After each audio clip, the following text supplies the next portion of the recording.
DG Stéphane Balamwange Congo ya Lumumba Congo Tafachi Beton Tangwe koki yo Tangwango yango yo ekoki Tolanda kango Papa Stéphane Balamwange oh yeah. Messieurs, dames, bonjour. C'est comme vous le remarquez, je suis ensemble avec Mfumu Toto, l'homme de la troisième voie. Troisième voie, ils ont la kaka, ils ont la kate. Tous en terrain, tous tukutana mokonzi, tous sur la makambo ya Congo. Question d'actualité en RDC, révision ou changement à la constitution. Bob Kabamba, moko ya batu. Comment peut constitution à lobby, révision oui. Mais changement, ils ont coup d'État. Waouh! Le président Tshisekedi, Alinga, ça la coup d'État.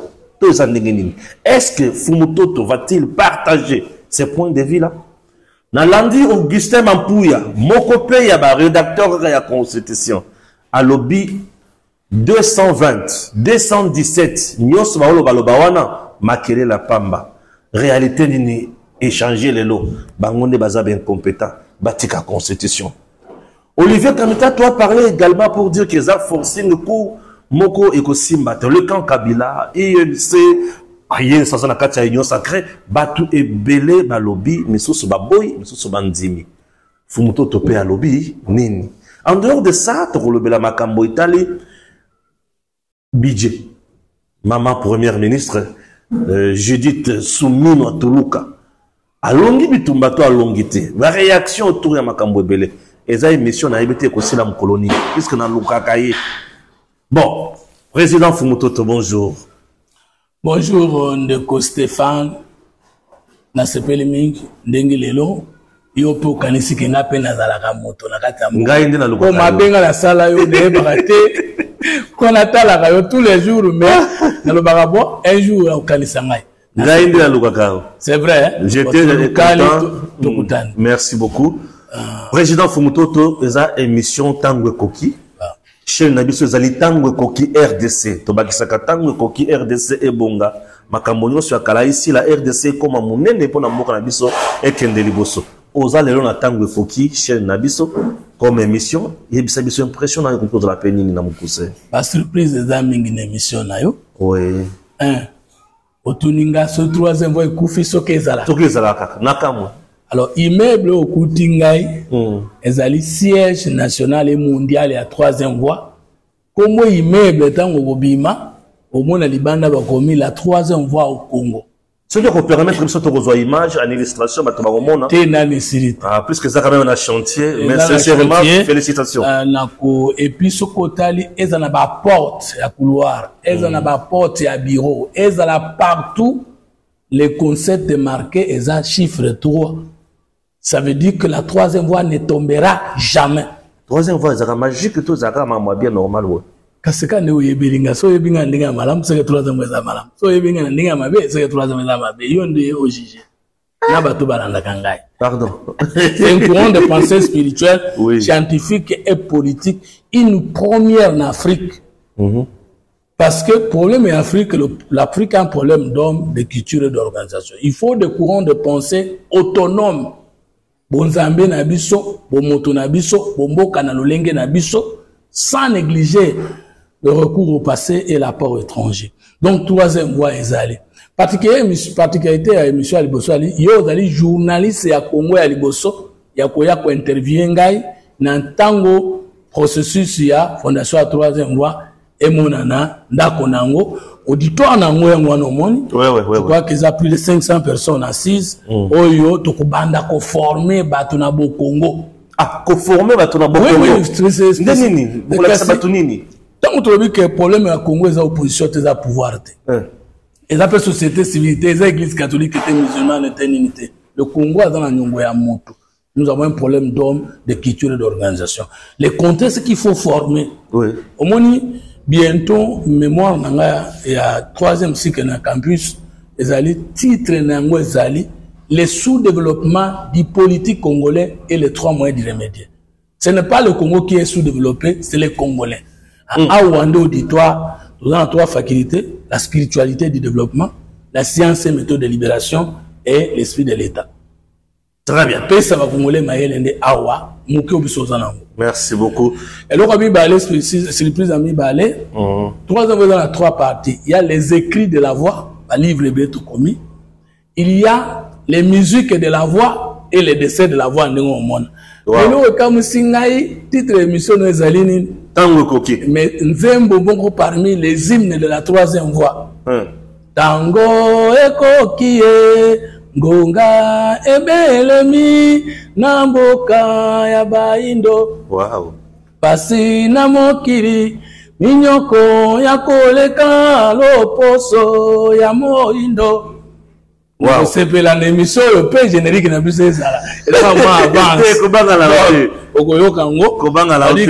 Écoute na susu. Ngonga wana. Merci beaucoup. Surprise ya suka.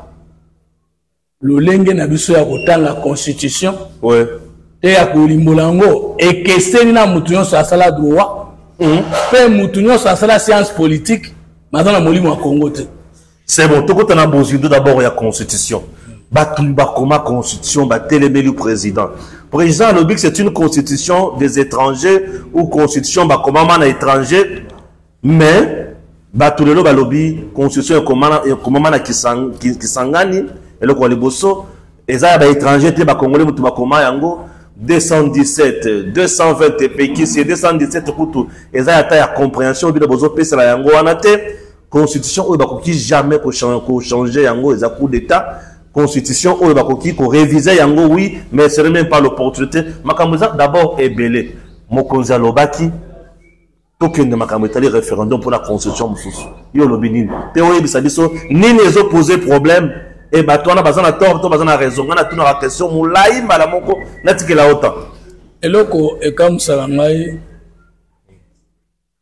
ezali mo étranger ba to o ba za congolais te ba koma kozango ingir. Ah kasi mutu nyonso zo na mboka na bango mais soka longo na mboka na ke na mboka ba to comme étranger.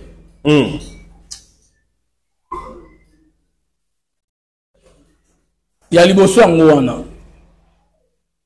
Est-ce que Batonion, ce balingi bazala Congolais qui n'est plus des Congolais, on va toi circulation à l'objet étranger. La comprendre c'est le seul pays du monde où au fini mutute au lobby aux étrangers à Siriki. Wow. Oui, il y a constitution des étrangers parce que les Kamboya batribi ni ne sali nation congolaise c'était là pour l'Obamate na kata constitution. Et ça conçoit étranger parce qu'on veut protéger des minorités, mais qui ne font pas partie du peuple congolais tant au Bandaka aux Anamboko. Et ça constitution étranger parce que le peuple est souverain. Mais le peuple est constitué dans la banane. Maintenant, étranger zanim. Oto bengi mundele ngulu, mundele ndombe. Et l'ingo le bate mutatele mboyaza le poso mundele. 95% ba constitutionnaliste congolais, ba politologue congolais yo tangao, et la professeure Mampuya, collègue na Conseil national de suivi de l'accord et de suivi du processus électoral, CNSA, dirigé par le président Olengankoy. Oui, je sais. Tango Tubandaki, Soboyebi. Yéaza de quelle famille de droit? Nous sommes de la famille romano-germanique du droit. C'est-à-dire, le droit est dans la moutunaye et dans un rapport directement à la comme peuple. Et ça dit tout enfant en français, français, au Longoli a place à France, au Longoli a tout enfant au Congo est congolais. Et ça la polygamie qu'on a interdite, la polygamie peut être interdite. Ça veut dire que 80% à Mateya Nabiso, Mayele Nabiso et Outina, doctrinaire et précurseurs occidentaux. Ça veut dire même si vous prenez docteur des nationalités congolaises, mais comme ma constitution, constitution bamboka mosusu babando copier ango pe bazo bambaka Congo, mais la réalité congolaise est en quantité. Quelles sont ces réalités-là en question? Alors, tout banana di Kambomoko. Professeur Bob Kabamba. Je crois que c'est politologue, non? Bien sûr, politologue. Ngai n'est pas professeur. Nana nga étudiant en 3e cycle.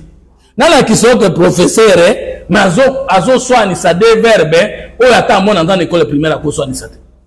Azosone c'est verbe nini. Verbe réviser, na verbe changer. Changer.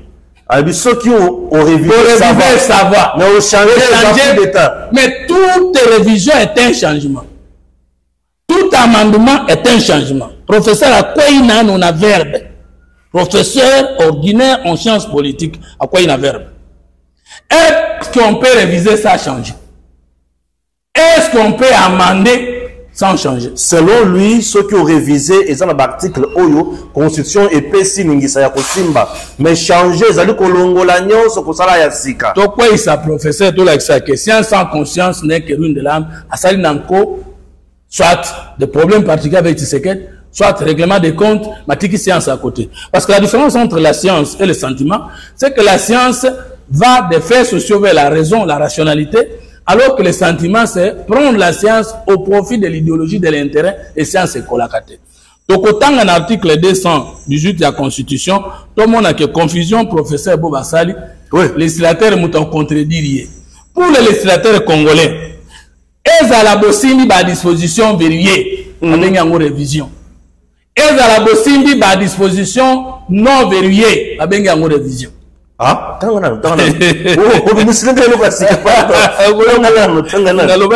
surprise. Alors, on a évité milimo ya ba Congolais de la place Bolanda. Oui. Changement, oui. Révision, non. Oui. Mais changement, non. Révision, oui. Changement, non. Oui. Mais on que le législateur, l'article 220, il n'a parlé qu'un seul verbe. Et à la bolingi bo simba. Ba disposition matricielle, c'est-à-dire verrouillée, alors bien au cas, ne révisez pas. Et dans la bolingi bo simba, on va verrouiller, utiliser qu'un verbe moko. Et titre 3 de la révision constitutionnelle. Oui. Et ça, titre 3 à constitution, titre 1 de la révision de la constitution. On n'a pas dit du changement ou révision constitutionnelle pour dire réviser, c'est toucher, et changer, c'est prendre une autre constitution. Ça, c'est détail à l'Ibosso, on va être professeur. Nangai, il est mon professeur. Mais, biso na philosophie comme na science politique, il y a et le bama boy, soit qu'il moi na bomi tata c'est kayebi azan moi na tata na été. Donc na science, soit qu'on tika disciple à mettre on libéra, c'est qu'on tangate. Pourquoi? Parce que doctrinaire a pesio maël naye, mais azu ya yote. Il faut na rôle kaye. Alors il est prof nanga, bango ne va pas singa cours à science politique, tant na bomaye na constitution. Boma tondima. Abomaye awa. Baré. Nous n'avons pas besoin de changer la constitution de la République démocratique du Congo. Okay. Parce que le pouvoir qui veut nous donner notre constitution est un pouvoir ici de la constitution que nous voulons changer.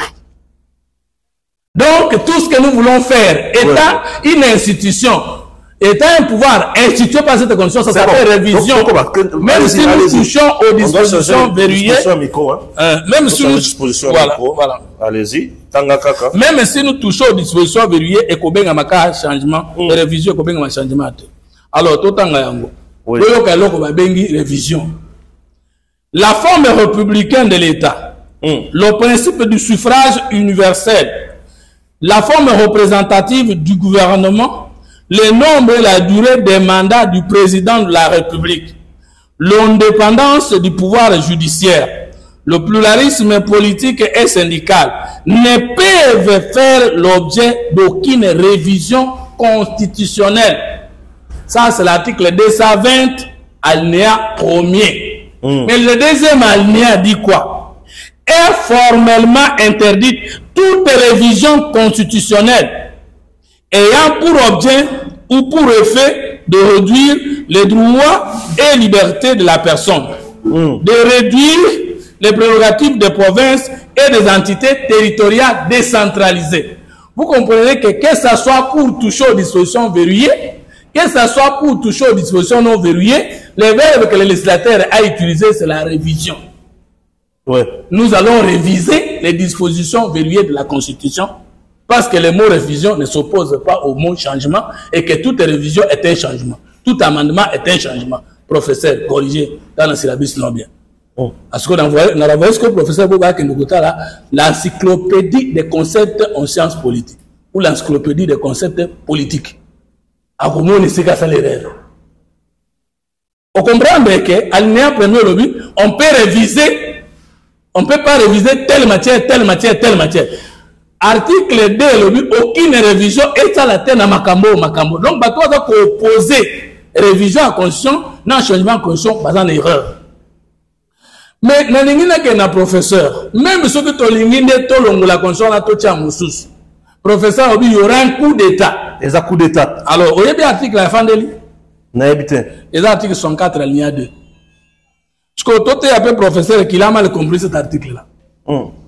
Alors, on a un débat contradictoire, ce qui a quoi similaire. Pour Bango, par exemple, à titre B, pour débattre, tout dans titre. Mais attends, le débat est déjà engagé. La doctrine est un peu à Zolandanga, bah, tout n'a eu. Si on appelle dans la faute, on a occasion de pour y aller Kingai. Mais il y a des choses dans la faute, c'est grave. Parce qu'il y a des autres tailles, on a taillé à l'université. N'assiste Kandé.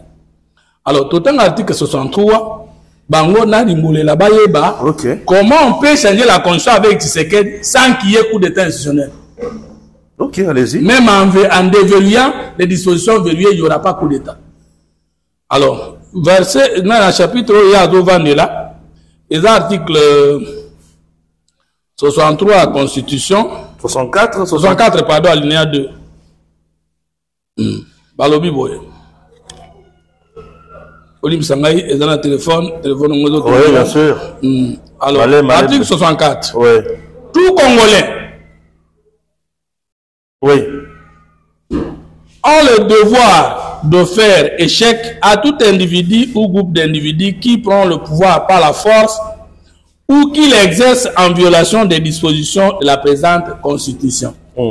Si nous changeons la Constitution, nous ne l'avons pas violée. On ne viole qu'une loi, une disposition d'une loi en vigueur. Si une loi est abrogée, toutes les dispositions économiques n'ayant pas de disposition sont violées. Alors, alinéa de ce qu'on a on attend que Baba comprendre que Naïbiango, toute tentative de renversement du régime constitutionnel constitue une infraction imprescriptible contre la nation et contre l'État.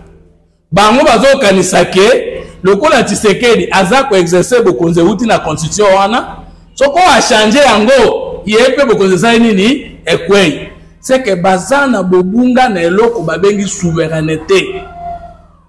En République démocratique du Congo, comme dans tous les pays du monde d'une manière générale, il y a 3 souverainetés dans un État et il y a 3 pouvoirs dans un État. To bandi souveraineté à l'Iboso, article 5 de la Constitution, n'engeni minati c'est qu'il faut changer la Constitution, mais sans qu'il y ait la coup d'état institutionnel. Ce qu'il faut d'abord le coup d'état l'Inkoloba, koboto la bokonzi, nanzela elongo banité, nanzela komami na mibe côté. C'est ça, non?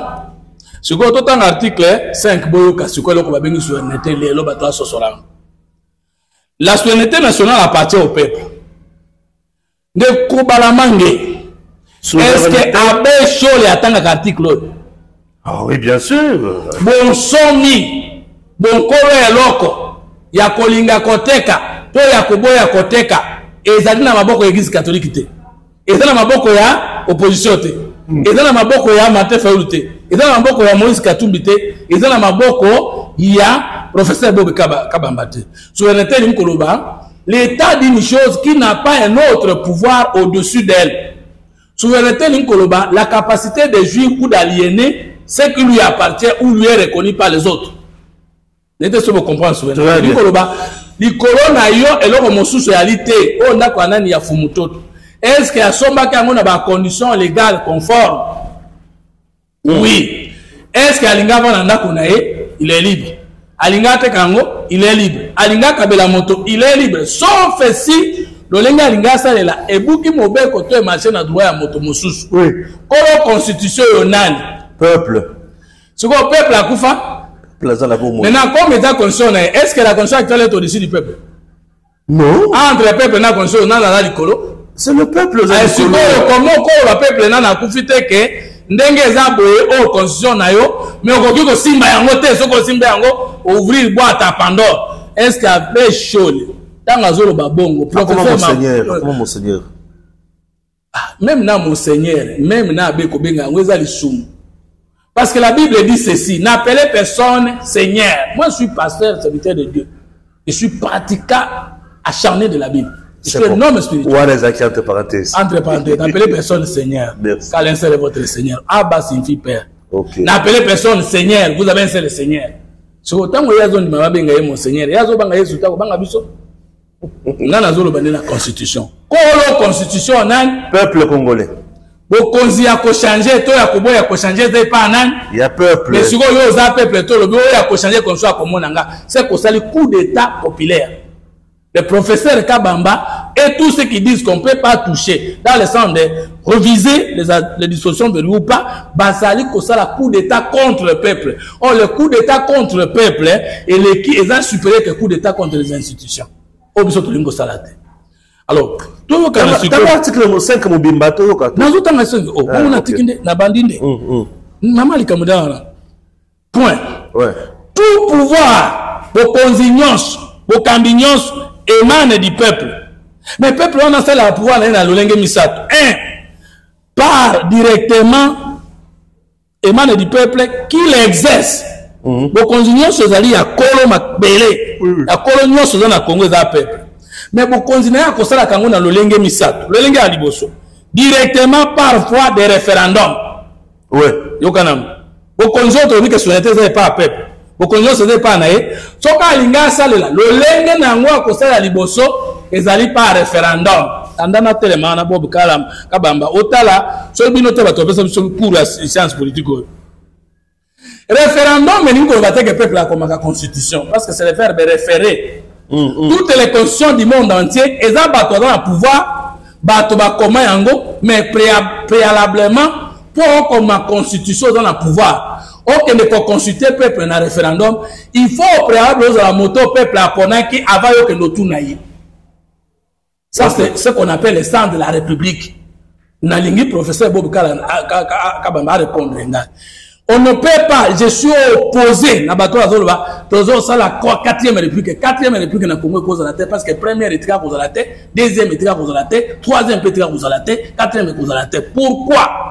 Pour qu'il y ait une république en sciences politiques et dans la pratique politique du monde entier. Même ceux qui ont le coup d'État, pour cause on a la logique qu'il y a république, et c'est un bokende dans l'élection. Et pas peuple. Peuple a voté Bino. Nous avons créé ce qu'on appelle constituant républicain.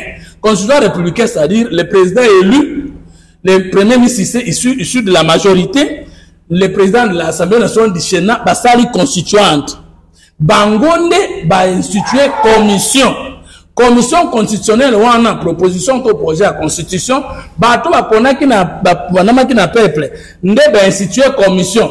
Commission technique et sisi musala. Et yé ko pesa na batuana ba endosser yango, nde ba kei ko tuna peuple. Yo ponaki biso, tozali na bokonzi na yo, toye ko tuna yo likamu na référendum. Or, Kabila avait violé le peuple congolais en 2005. Il est allé consulter le peuple au référendum, alors qu'en 2001, il n'était pas un élu du peuple. Et lui, pour la première fois, il est plutôt élu en décembre 2006. Il n'avait pas qualité d'aller au référendum vers le peuple. Martin Fayulu n'a aucune qualité d'aller au référendum avec le peuple. Moïse Katumbi, le professeur Kabamba, non plus. Il n'y a que Tshisekedi qui est élu avec plus de 73% par le peuple, qui peut aller consulter le peuple au référendum. J'insiste sur ça. Le peuple a ça qu'un référendum, mais quand moto et azo kotunaye, azamutu ya potaki. Mobutu azaki na qualité à kokene na référendum te. Référendum ya Mobutu ezaki violation du peuple congolais. Référendum moko ebandaki bien, mais soukaki mabe ezali en 1960-64. Kasavu Bouna Lumumba ba institué commission de Luabour pour rédiger constitution parce que tobotamaki na loi fondamentale belge, ezaki mobeko na biso te mobeko ya Ibanda. Ezalaki transition entre Kolongo na maboko ba belge na kokota na bo Congo na biso na constitution na biso ya Imboka.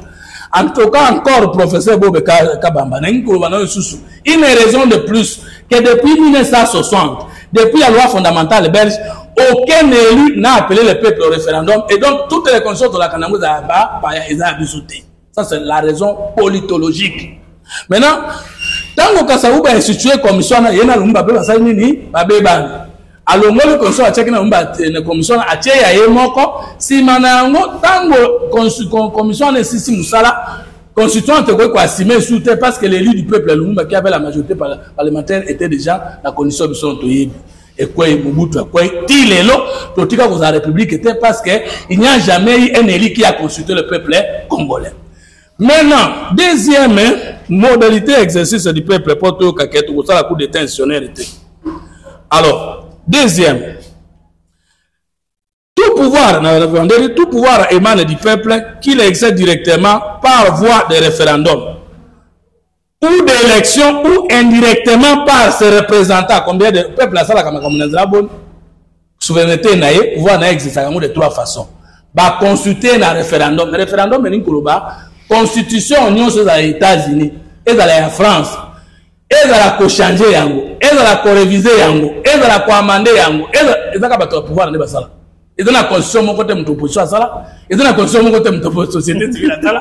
Toutes les constitutions du monde entier, j'ai défié le professeur Kabamba. Aïe bisanga non ce sont le pouvoir. Et où t'as le pouvoir ton élite dans trois types de constitutions. Ouais. Il y a généralement la constitution octroyée, c'est-à-dire mutamaka n'est pas chrétien la Bible. Batika voter constitution en atteint. Il est sondé en dimamaki, on dira ba prophète na ba apôtre, biso to landié to nimi constitution les musulmans avec le Coran. Après ce exemple va te comprendre. Loi fondamentale est belge dans qui biso élection à 59. Biso to cela qui a monté, ce sont ceux qui nous ont colonisés qui nous l'ont octroyé. Deuxième type de constitution, c'est la constitution pacte. On a un pouvoir, on a une opposition, les sanitaires, pouvoir de quoi c'est opposition, opposition quoi c'est pouvoir, bah qu'il y a un dialogue, bah ça les conditions comme condition à ça d'ici.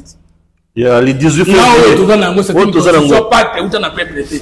Pour battre parce que dans ça site peuple à voter à Bangote. Les belligérants, les seigneurs de guerre. La constitution des belligérants, ce n'est pas une constitution républicaine, c'est la meilleure mauvaise des constitutions au monde à connaître parce que vous êtes dans une république mais qui est dirigée par une constitution des belligérants.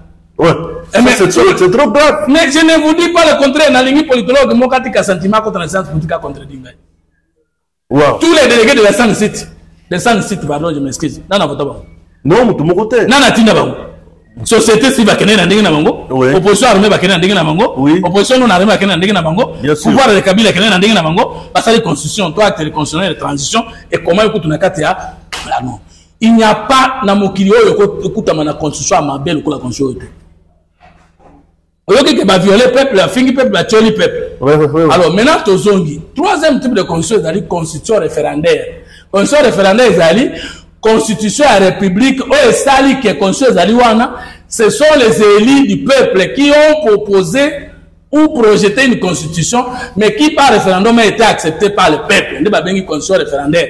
Na lingi na tuna professeur Bobo Kabamba, professeur Mampuya, cette constitution référendaire, de batangi sa mission dans la science politique. Ce qui va le bon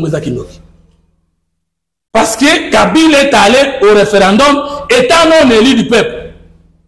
Les députés n'étaient pas des élus du peuple. Les parlementaires des élus du peuple étaient. Et comment la République est une colonie? Tout ceci, type de constitution. Alors maintenant, peuple a couché à Moussa dans un référendum. N'est pas un référendum. Le peuple exerce son pouvoir par référendum, par élection ou par le trichement de ses dirigeants. Nan a représentant du peuple légalement et légitimement élu. Comment on peut dire que Tshisekedi est un élu du peuple et lui a interdit d'aller voir le peuple? Première souveraineté, c'est pas plus. Tout en la deuxième souveraineté. Deuxième souveraineté dans l'article 9 de la Constitution. D'autant. Après la souveraineté du peuple, il y a une deuxième souveraineté où ils allaient morale, où ils allaient spirituelle, où ils allaient institutionnelle. C'est l'article 9 de la Constitution Bolandango bien. Souveraineté liboso qui kolo mboko oyo a décidé sans que mutumoka le basoka décider d'un peuple. Après le peuple, article 9, le deuxième souverain congolais, Kombo Nyangolo. L'État congolais exerce une souveraineté permanente. Souveraineté, tu vois l'article 5, il y a peuple. Ah oui, combien il y a Il y a l'État congolais. Et l'État, c'est quoi? Professeur Kabamba, professeur Mapouya, en droit. C'est la personnification juridique du peuple. Peuple a le kola yona ngai matefro na musique tumbi ngai na Félix Tshisekedi totali ke biso nyonso koloba en tout moment to kokate to créer une super structure sociale, c'est-à-dire la science politique koloba la mutation du peuple en personne morale, to créer un grand service puis qu'on appelle l'État. Peuple a le bibo l'État le kolo ko mona musala ngai comme institution majeure na personne souveraineté na ngai. Donc souveraineté ami ba les églises catholiques té ils ont la matière faculté, ils ont la bobe kabambate, ils ont la professeur Mampouyaté, il y a des bosses de qui est peuple, peuple, et mon capé, c'est pas l'État, tout comme ça, tu sais pas, qui doit décider du sort de la Constitution. Soit le peuple, soit l'État. Soit l'État. Après, tout le monde la troisième personne. L'État exerce une souveraineté permanente, notamment sur les sols, les sous-sols, les eaux, les forêts, sur les espaces aériens, fluviales, lacustres, maritimes, congolais, ainsi que sur la mer territoriale congolaise et sur les plateaux continentaux. Les Cambois Congo n'a pas décidé après peuple, tout ça, c'est l'État. Et l'État, c'est le pouvoir public. Et le pouvoir public, il y a trois pouvoirs classiques. Le pouvoir législatif, le pouvoir exécutif, et le pouvoir judiciaire. Mais par la l'exécutif est bicéphale. Nous avons des institutions. L'institution président et l'institution gouvernement, plus le parlement et les cours de tribunaux. Nous sommes ensemble, c'est ce qu'on appelle le pouvoir public. Et ça, mais c'est un politologue qui parle, article 68, l'État a éclaté dans combien de pouvoir public pour découvrir le moteur dans la troisième souveraineté dans le Congo, Combo Naye, Nan. On a décidé de faire comme ça, Kotikala, tout Kotikala, Ndengoanate. Ils ont Bobe Kabambate, ils ont Fayoute, ils ont Catholicité. Ils ont menacé, ceux qui vont me Simba, Bokomona. Ngana Lobito Simba, qui monde Bokomona. Parce que moins Congolais que nous tous, Azate. Yo za Congolais, Ngana za Congolais. Tout dans le but qui vivra verra. On peut l'associer aussi à personne. Et ça ma menace, mais toujours sont au sérieux. Dans un état de droit, tout le monde est libre de parler, de donner son point de vue. Et ils sont libres de dire non. Bon. Nous aussi, nous sommes libres de dire oui. Il y a toujours quatre positions devant une grande actualité dans un pays. Ceux qui sont pour comme nous, ceux qui sont contre, ceux qui s'abstiennent et ceux qui ne sont pas alignés. Quand vous avez un référendum en 2005, non, référendum, mais c'est l'élection qui est 56% ici. Il y aura des Congolais qui ne vont pas participer, qui n'ont pas besoin de participer de part eux-mêmes. Pourtant, le référendum est que ça, les Congolais sont dans la carte de Massoua, dans la Zamba, Massoua et Baby, dans le droit, mais étouffé par les effets. Nous sommes dans la poto, nous sommes préoccupés, nous sommes un exemple de politique qui n'est pas montée. Nous sommes dans Bango et comme un pouvoir public. Oui, nous sommes comme un pouvoir public parce que nous sommes le pouvoir. Il n'y a que le peuple qui peut nous contrarier. Et pour que le peuple nous contrarie, il faut qu'il y ait non. Point. Tu coup, parce que nous tous n'avons pas le loco, aligné le loco, il y a osa que tout le monde a moussa, moutoura, moutoura, beaucoup tout n'a été, beaucoup tout n'a gaï. Coup d'état populaire. Alors, tout un article 68. Tout kasikoyo, baloba ki na biso kuna tout pouvoir émane du peuple. Tout pouvoir émane du peuple. Total constitution yango toloba. Et définir le pouvoir en Gondénini. Article 68. Article 68. C'est ça qui est souveraineté. Tout le monde a pouvoir, mais il y a souveraineté. Parce que patron pas de pouvoir, il y a la souveraineté.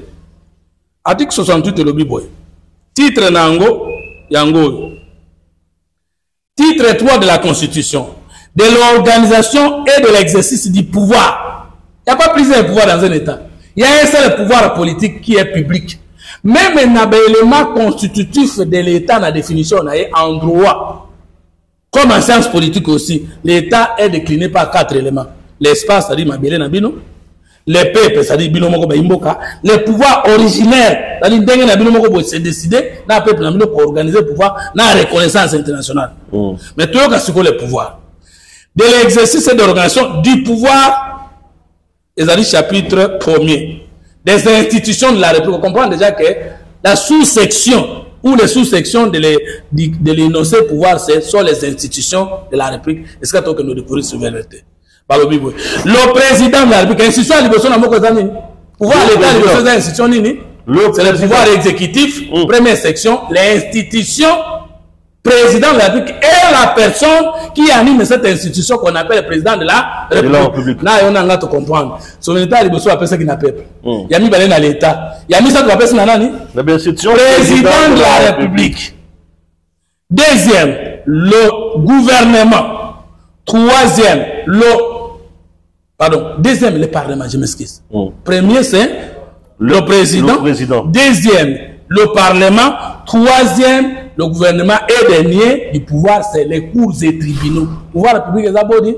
mine ce que tu total peuple a la souveraineté après ça on a l'état a résumé dans institution président de la République institution parlement institution gouvernement et cause de tribunaux maintenant naza ko konza yango pe ada na souveraineté likolo na nyonso wana ya peuple article 69 ba yebisa siko na ko changer constitution ko ça na encore ezaki yanki mais biso pe to ba mama na ba yanki na boye ko tanga yeme nga biso pe to za ba mama na ba yanki to za ba mama na ba yanki oui tala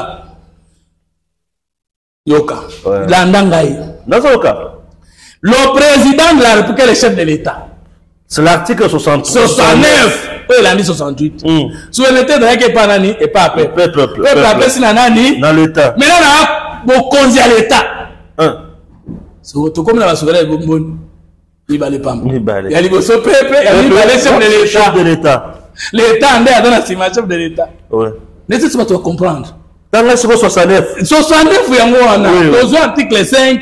Kolo mabelenda ko décider de peuple ya mi balé de l'état article 9 kasi tango to comme na 69 balobi pouvoir o yanga eza éclaté na institution président institution parlement institution gouvernement institution cour des tribunaux article 69 balobi na pesi mokozi nga cause la nga abonyos abengi nani le président de la République est le chef de l'état. L'État donne un chef de l'État. Après le peuple, c'est le chef de l'État. Le président de la République est le chef de l'État. C'est-à-dire, souvenez-toi, dans l'article 9, il y a Nicolas Mabélé, Nicolas Maï, Nicolas Mipepe, Nicolas Licolo. Dioso, l'État s'est exercé. Parce que c'est un individu issu des élections du peuple. Le chef de l'État. Pour ça, 48, c'est le chef de l'État. Qui est souverain? Cholet.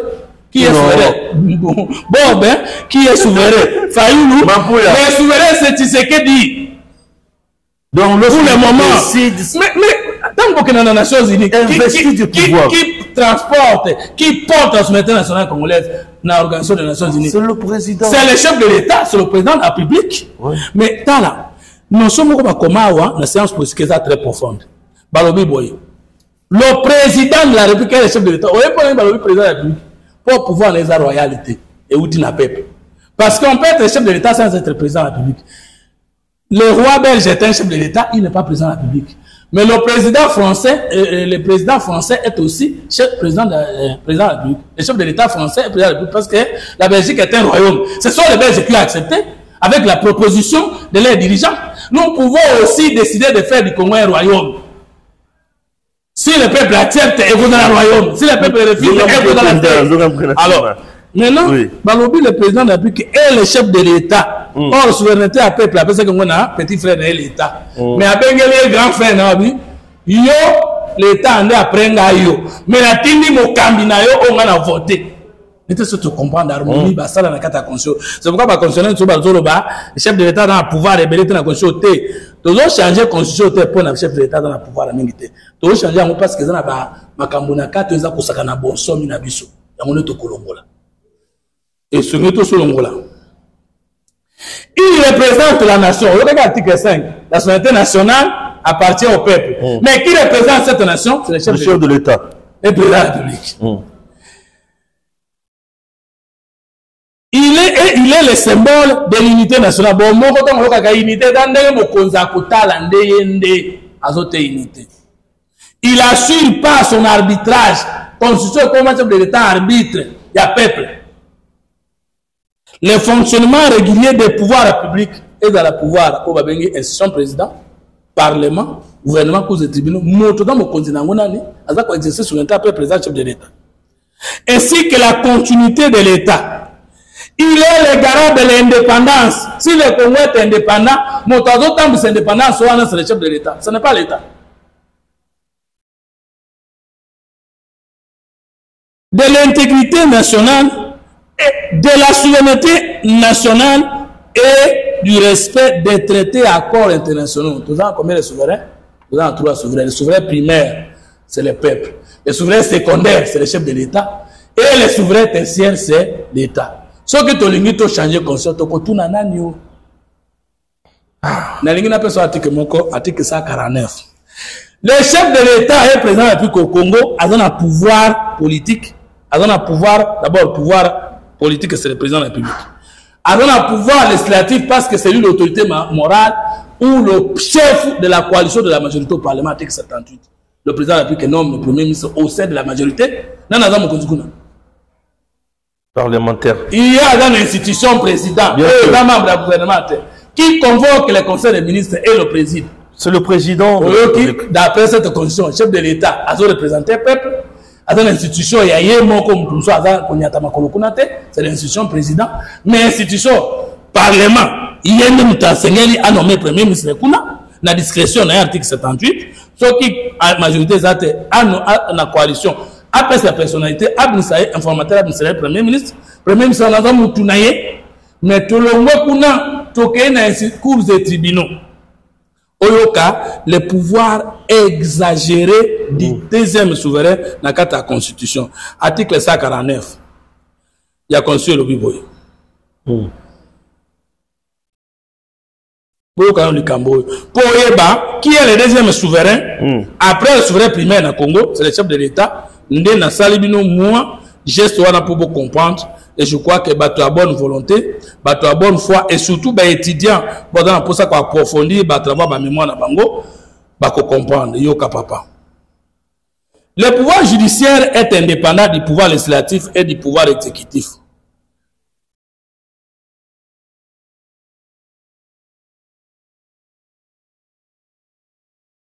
Maintenant, la justice est rendue, article alinéa 3, alinéa 2. Alinéa 1, 2, 3. La justice est rendue sur l'ensemble du territoire national au nom du peuple.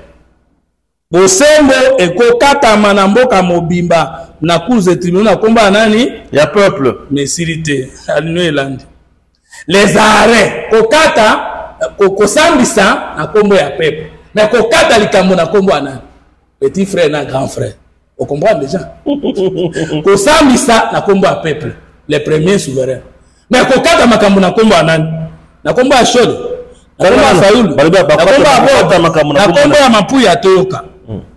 Les arrêts et les jugements ainsi que les ordonnances des cours et tribunaux sont exécutés au nom du président de la République. Le peuple là président. Donc papa na mwana na ye. Peuple na moponami na ye. Maintenant, tu sais que dans le lobby, il y a des choses. On peut réviser les dispositions verrouillées, mais on ne peut pas, pardon, on peut réviser les dispositions verrouillées, article 218, et le lobby que l'initiative de la révision constitutionnelle appartient concurremment au président de la République. 2. Gouvernement. 3. 2 chambres du Parlement réunies en congrès. 4. Une pétition de 100 000 signatures. Initié par le peuple. Comment est-ce que l'Église catholique prend l'initiative?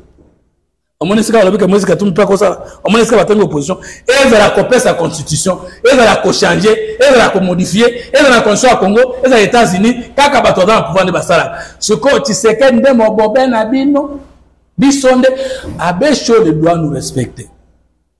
Il dit que biso ceux qui toza autour de Tshisekedi tondimi les vieux toza ba flatteur. Ezali flatteur était. Point de vue des autres, c'est la flatterie. Oh, Bible lobby n'insultez pas, n'injuriez pas. Bible lobby, Archange Michel, na diable, babelaki autres à Moïse.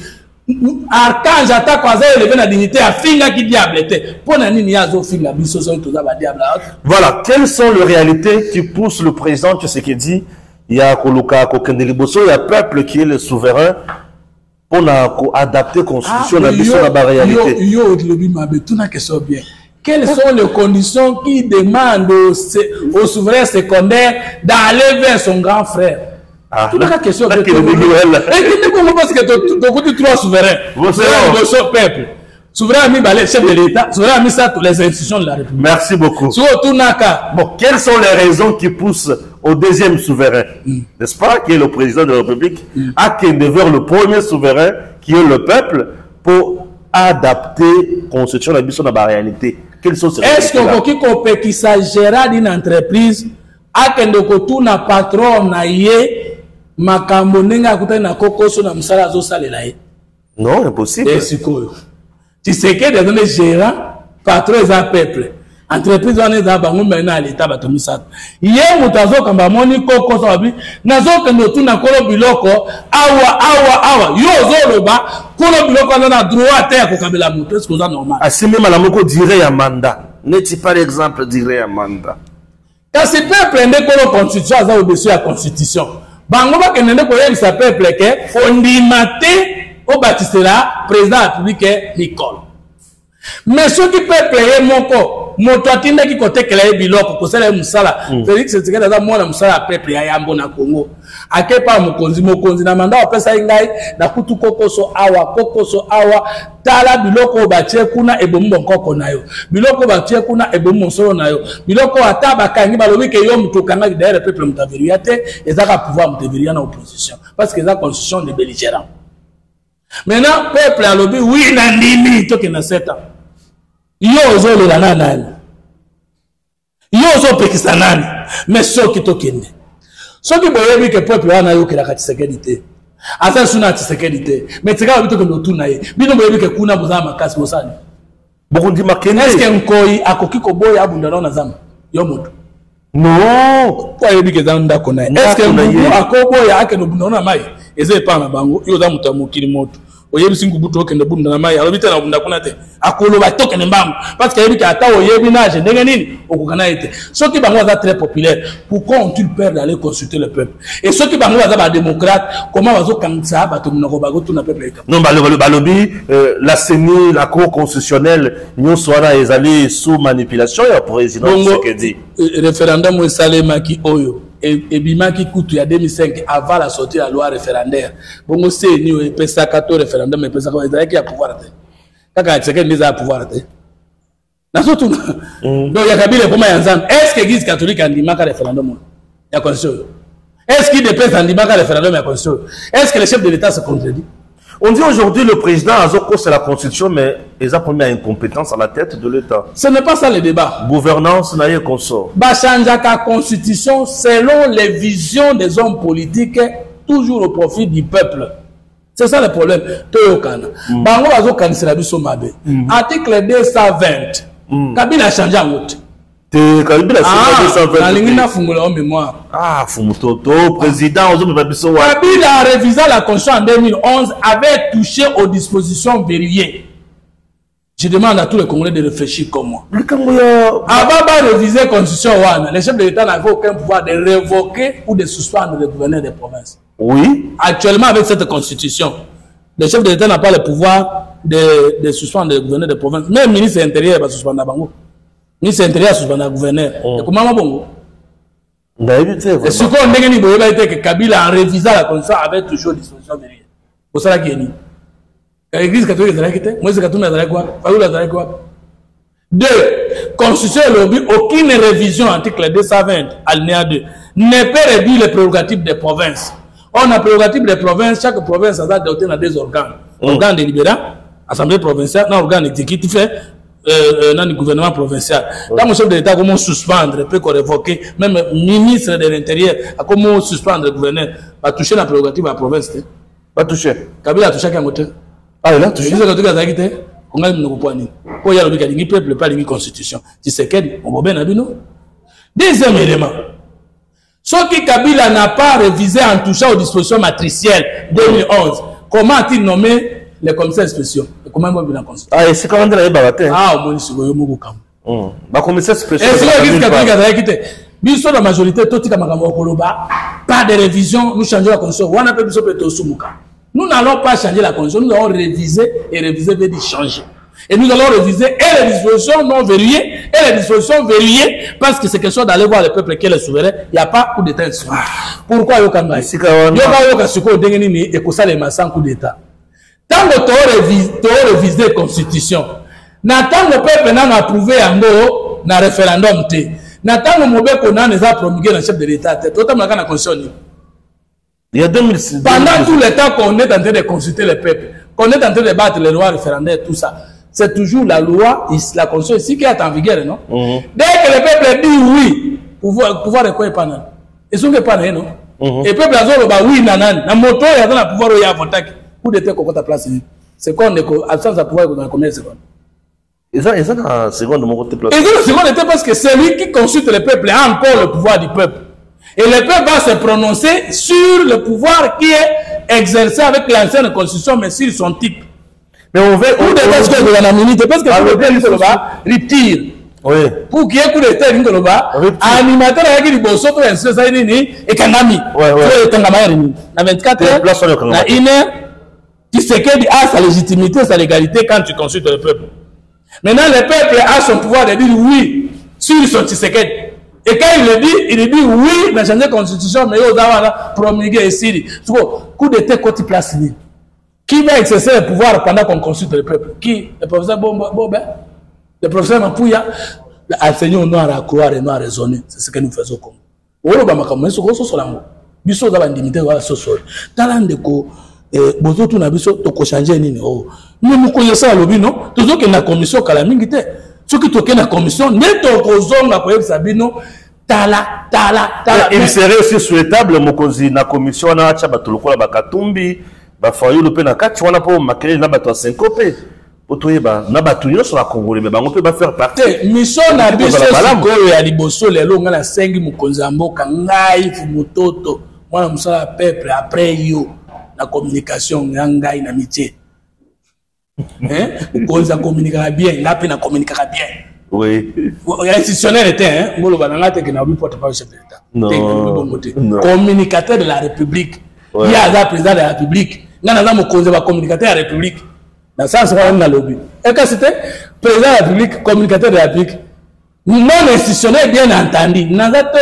porte-parole du gouvernement nazato porte-parole du chef de l'état état lingaité ngana lobby que na kofungola makamba chef en non institutionnel ngaya liwana musana biso à liboso tozala équipé dans la même saboye l'église catholique n'a pas mobilisé plus que les politiques du Congo l'islam aux balabala te même saboye batwaza kokosa nous n'aurons jamais et à aucune fois un conflit avec l'église catholique. Donc on a peine un conflit contre l'église protestante. Donc on a sa communication.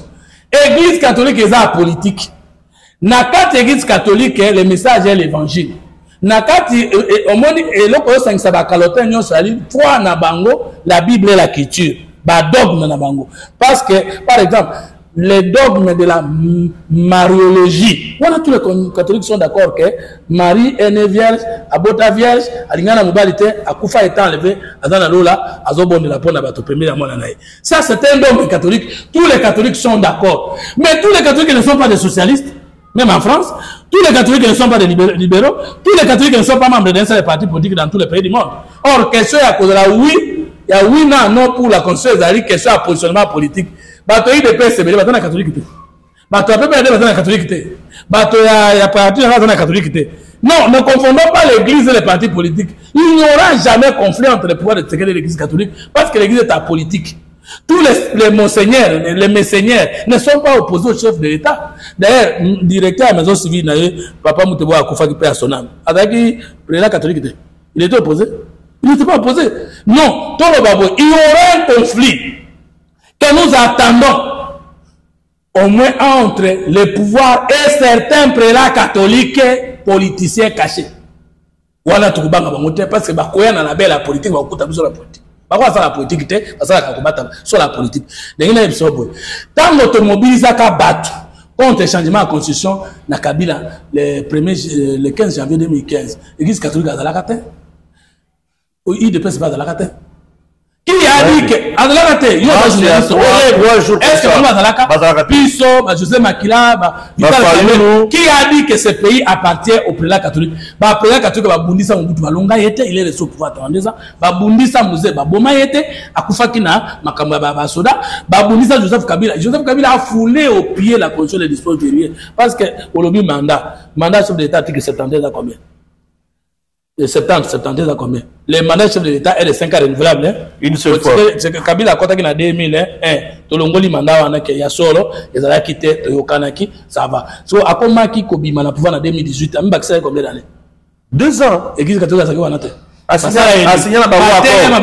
Basala dialogue la suko yobiso ne babobe na bango. Et comme ça, le matin, tu as un conflit dans l'église catholique, tu as un conflit dans la société civile. Parce que même les partis politiques font partie de la société civile. Tous les opposés na ba non eux allez contre biso ba oui. Ils sont libres. D'ailleurs ngana ka moi, tu sais que la muka na tongo boye, nous allons réviser la constitution même dans les dispositions verrouillées parce que nous sommes ngana ngana boya ngana. Oh, dans quel pays un pays non religieux, un pays non laïque, un pays démocratique, pouvoir là-bas le balikamba nous sommes ndima. Ko boya na ba monde l'élection parce que opposition ezali que tseka la boya opposition te. Mais biso to ko n'est pas peuple. Nazo senga tous à la mobiliser na ba université, nazo senga tous à mobiliser na ba avenue, ba balabala to ko convaincre le peuple. Et lorsque le peuple aura dit oui, c'est ça le pouvoir du peuple qui va coïncider avec le pouvoir que le peuple a de notre état. Donc mon toba ni sa mobilité, il va faire makamuna ndenge na yo, biso to sa ndenge na biso ko le peuple. Eza mokonzi amoko. Mais si on veut convaincre le peuple à boyer référendum, et promisate, le peuple a boyer référendum. Parce que le peuple n'a pas le droit de refuser un référendum. Il a plutôt le droit de dire oui ou non à ce qu'on lui propose. Donc, on a fait bien. Est-ce qu'on a très bien. Le peuple ne peut pas dire il n'a pas un référendum, on va rater. Attends, pouvoir arrêter. Mais plutôt, le peuple peut dire dans les matières où il y a un référendum, après il y a un changement de disposition de lui.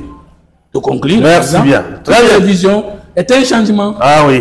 Mais la Constitution, article 218, 220 dit, voici là où j'aime la révision, voici là où je n'aime pas la révision. Mais on ne dit pas, voici là où je suis pour la révision, et voici je suis contre les changements. Non. Merci. Fumutoto, tout le monde a la Constitution. Le BLP président Mingiao. Chikolo, tout le président, tout le papa, tout le papa, maman.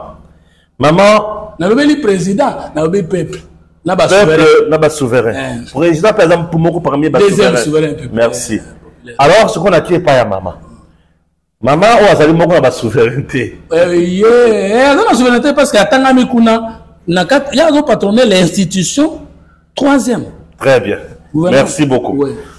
Maman Denise a une fondation qu'on appelle. Ah, Maman Denise, donc c'est Maman Soumino. Maman Denise, dans la Katia, présidence comme service, la femme du chef de l'État a une place. Non, la Maman Denise Nyakero. Allez-y. Maman Denise Nyakero a la fondation Moko Denise Nyakero Tshisekedi. Cette fondation-là, elle a capé la branche Moko ya bourse excellence. 392 déjà élèves, filles, des garçons, Bassi Bakenda déjà, presque la 6e édition, Makamozota Mola bien et consort. D'un coup, Namoni Alain Bolodjoa, qu'on le chaîne Moko de la place pour dire que Maman Denise a été nommée coordonnatrice et à bureau conjoint Moko Boye par le président de la République. Bref, Azo bénéficié d'un bon à l'État comme agent de l'État. Fondation Ana et Zoza Misolo à l'État et consort. Information à nos yango. D'abord, nous avons connu 5 présidents de la République depuis que Congo est en Congo. Oui. Mais je vais dire que les 5 présidents de la République, ils ont un président mon côté sur 4 ans, sur 5 ans, à Sali avancé pour les cafés Tshisekedi, Antoine Tshilombo. Oui. Ils ont un président mon côté qui est élu par le peuple au suffrage universel. Parce que le président Kassabou a été élu par le peuple député de façon indirecte. Bien sûr. Et c'est le président à mon côté, peuple a yébaye, avalanaye, alianaye, amonanaye, après ça, avant comme la pouvoir, amonaye, ayébie, pour les Tshisekedi. Nous n'avons jamais connu un chef d'État socialisé plus que Tshisekedi. Okay. Et je vais vous dire que nous n'avons jamais connu une première dame sincère, humble et proche du peuple comme Maman Denise Nyakero. Et je vais vous dire que nous n'avons jamais connu une première dame qui a pu conseiller Mobali Naye pour que mission la banque ait de plus pour la promotion de la ressource humaine pour les Maman Denise. Tenez, tous alliés à Wanassele. Nassele tala sikoyo, hôpital va une initiative plus. Ce qui y a dans Nassele, bisoga, villageois de Kinshasa. Il y a bisanga soki moto, atana mbongote, à koki kokendo za soye l'hôpital. Na évité la tsala kokota. Mais n'ayez plus sûr que consultation la banque à moins de $30. Initiative plus. Consultation. Initiative plus, là, Maman Olive Lebena. Maman Olive. Tout n'a pas quoi aller bolodjoa. Maman Olive, avant comme première dame, a une initiative plus bonne. Mais elle a une mboka nini. Soyo, aye ko comme na ngo za mbonga bomba ka va comme moi si à président, tout ça va privilège à fonction. 2. Tout n'a aller bolodjoa. Où est-ce qu'il est interdit que la femme du chef de l'État ne peut pas être nommée dans une structure? Si Maman Denise était nommée. C'est écrit dans quelle loi de la République? Ça violait quelle use coutume? Ce que maman Denise Adalaka nommé. Troisième élément. Maman Denise Azan a ONG. Mais nos frais de fonctionnement et le ministère de l'Union, son budget à l'État, bâti à Kambongo, il y a ONG, eux ont travaillé dans le domaine, ils ont lié le ministère. On appelle ça subvention. Subvention, mais il y a ok. Azan a ligne budgétaire. L'État subventionne les associations. Oui.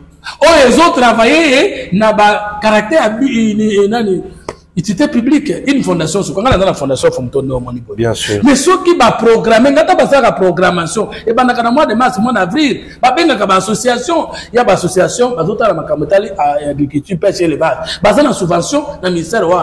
Alors, ceux qui maman Denise, à côté ici, ma fondation, que l'État a fondé, non, on a pouvoir à promouvoir la personne, les ressources ou l'humain congolais. C'est l'État, non? Bien sûr. Maintenant, quand maman Denise et maman Olive a ça l'initiative prise pour encore pour une faute dans l'ambon, il y a soit les poussins dans la population. Non, moto a moi na pauvre, avant Maël Matindi na bourse qui a plus construit le Congo. Et ça, oh, Tindi moi la pauvre.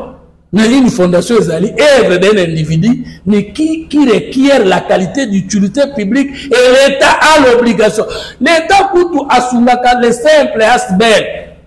Tala, ba pétrolier oyo, ndeko Daniel Mkoko Samba, abundi pona kukitisa, prix à carburant.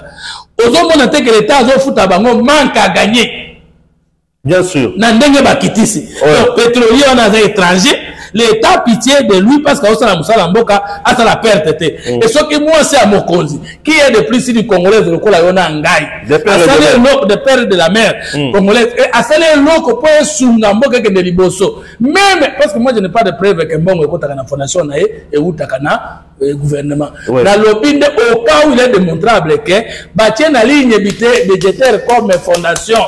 Mais c'est ça l'État. L'État coûte à faire la promotion d'entreprises privées. Les États-Unis, partout. Est-ce que nous n'a encore ou bien l'ignorance? Donc, Maman Denise Azali sait que la Bible dit qu'il trouve une femme, trouve le bonheur autour du chef de l'État. Et Maman Denise a dit que Luka Batu a dit que connecter Batona Mokonzi à Mokonzi en termes d'expertise. Maman Denise a dit que promouvoir la valeur des Congolais. Papa na maman oyo bakoka ki kotangisa mwana na université te mais fondation de Denise Nyakero et memi mona na bango na poto ake kotanga kendo ko sa bango maman Denise asali bango mabeni omoni opposition c'est que la raté na nko a opposition et le n'est pas soutenir le programme du gouvernement critiquer le programme du gouvernement et formuler des contre-propositions ce que moi c'est à mon cause. La dotation et le fonctionnement de l'institution président. La forme du premier ministre a des atouts. Le premier ministre a des atouts à Taïbit, on appelle ça privilège de fonction. Et vous permettre à ça la fondation et à son bateau. Même ceux qui l'État peut se battre moyen. Privilège de fonction. C'est ça. Dotation, il y a. Oui. Il y a mon temps pour exercer l'institution président. Ce qu'on a moi, si il y a malam, on y a vu qu'on gérer. Parce que vous maman Denise Banda, Poto, c'est une femme. Manager, bravo, on a maman développer l'initiative autour de son mari et surtout que les autres les petits peuples. Maman Kende Liboso, aux alliés au Déborah en Israël autour du chef qui trouve une femme, trouve le bonheur. Une femme sage et la couronne de son mari.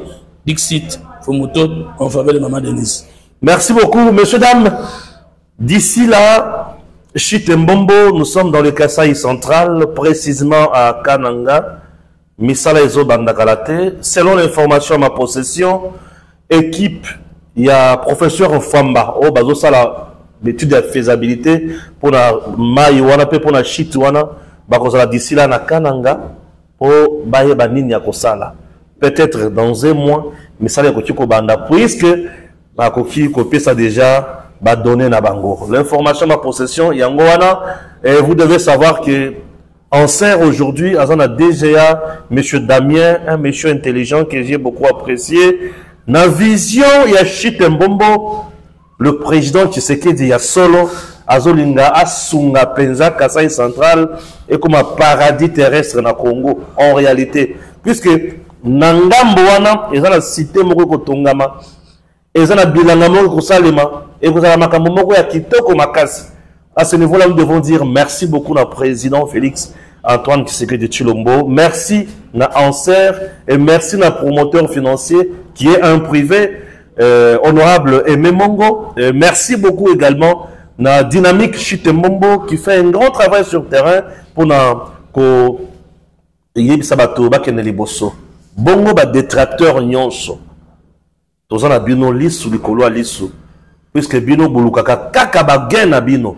Bato bazoluka mokonzi asunga peuple makambo changer bato bazo courant mais bino bozoluka bon récupérer marché pour bokabola ba rétro commission na ba commission Jean-Mabi avec Beseko s'il vous plaît bosala misala côté mususu kuna mokonzi amuka si abotola bino apisi bato mususu na boyi bon problème o balamanga lobaka na boyi na ko lobalelo na lobi kaka ke s'il vous plaît. Le président Tshisekedi est très mal vu dans Kasaï central à cause de la clique na bino ba Jean-Mabi Beseko na bato mususu.